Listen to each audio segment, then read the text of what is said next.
Did you just try to call, or was that a mistake? Did I try to call who? Dad, can you hear me? I didn't know if you just tried to call or if that was an error. Can you hear me? Hi, Scott. How you doing? I didn't know if you called on accident. I can't hear you very well. Say again. You can't hear me at all? I have my speaker all the way up, 100%. I don't think it has anything to do with my end. Probably not. All right, unless your volume on your computer is low. There's a difference between the volume on your speaker and the volume on your computer. There's a tab at the top here. Takes it up to 100. Let me just look at. And then that's the tab on your camera, or what is that the tab on? I don't know. Oh, I can hear you okay. Okay, all right. Now, I was thinking about your drill press, and I suddenly realized that there's a way Hey, I'm gonna turn of your drilling holes. Yeah, I'm just trying to light here. Without really playing around with that depth thing.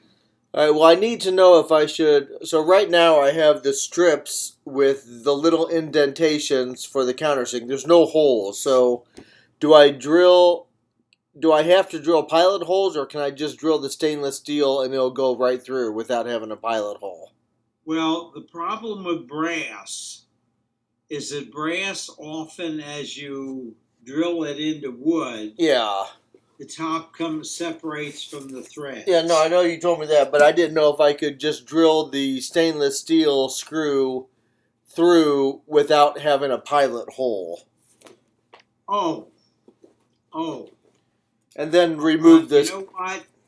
That's a really good question. All right. And quite frankly, you may be able to do that All right. successfully. That'd be wonderful. Now, let me explain. On the piece of wood where you put the countersink. Yeah. Okay. You're going to want to drill through the wood, through that. All right. So, and you can do that. Let me explain how you do that easily on your drill press. Yeah. If you put the bit in the drill press that you're going to use. Yeah. Okay? And you bring it down. Yeah.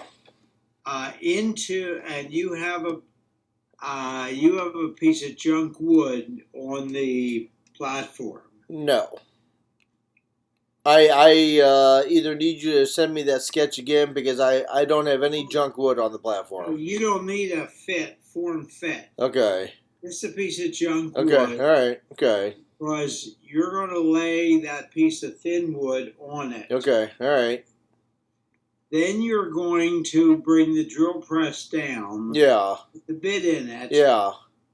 And it's probably going to go to the same distance all the time. All right. Just drill a tiny hole through it. Oh, wait a minute. Let me talk. You're going to bring the drill press down with the bit.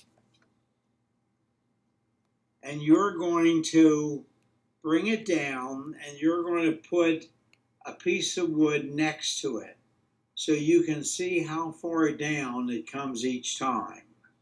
Okay. Okay? So what you do is to raise the table. You know how to raise the table? Yeah. To lock it in? Yeah. You raise the table until the junk wood is... till every time you can see where the bit goes. Yeah. Okay. You want to do this 5 or 6 times. Make sure it doesn't slip and keep going. Okay. Then what you're going to do is, now that you know that the bit comes down the same distance every time, okay, Then what you're going to do is put the wood that you want to drill through behind it. And then the bit is going to go through that good wood into the junk wood. Okay, right. Every time. So you set your table so that that same thing will happen every time. Okay, all right. And then all you do is move the strip along. You move it, then you raise your bit, Yeah. move the wood in, and just pump through every time. Now, that's a good question. You're going to have to try that steel screw. Okay. But that's a hell of a good question because that can save you tons of work. Yeah. Yeah. Now, all right. You can do that. You have a drill, right? Yes. A cordless or regular drill. Yeah. And you just put, what are they, Phillips heads? Yes. Good. So you just put one or two in there and see if it'll bite. Okay, all right. So that screw is going to go, you're going to be working upside down. Right. And just see if it'll bite in. Okay. If it bites in, put it in, take it out, yeah. put the brass in, all right, and see how it bites. All right, I'm going to work on that tonight. Yeah, that'd be great. So if you can secure it at the ends, it probably won't move in the middle. All right, I don't know if I should wait. I know my Home Depot brass screws, the remaining brass screws, are on the way. But so should I not work on this until I have all of them? Oh, I would take the test ones you have. Yeah, okay. And I would try it with a steel screw. Okay. See how that operation works. Okay, all right, I'll do that. And just take your time. Okay. Don't bear it. When you get the brass screw in, don't keep going because that head may go. Yeah, all right. Okay. You'll be all right. All right. Let me ask you why you needed a wood floor. Because why we needed a wood floor. First of all, we started with the shower pan, and then we had to lay tile on top of the shower pan. I couldn't just use the shower pan as it was from the manufacturer, so we put, I would have to show you, but like pebbles. We didn't put solid, we made a mistake, and we did not put solid square tiles on the shower floor. We wanted it to look a little more like a spa or a little more fancy, so we put sheets. They came in 8x10, but they were like pebbles. And then so we put those down, and then Tim grouted over that to fill in the space. And then the pebbles started coming out. So we probably made a mistake and should not have used those pebbles on the shower floor. So we had to fix it, and I think the water was also pooling in two places. So there wasn't, and I don't remember, and Tim doesn't remember if the shower pan was flat or if there was a little dip in it to go toward the middle. So what we ended up doing is putting, not concrete, or a thin set. What is thin set? Is that concrete or just grout?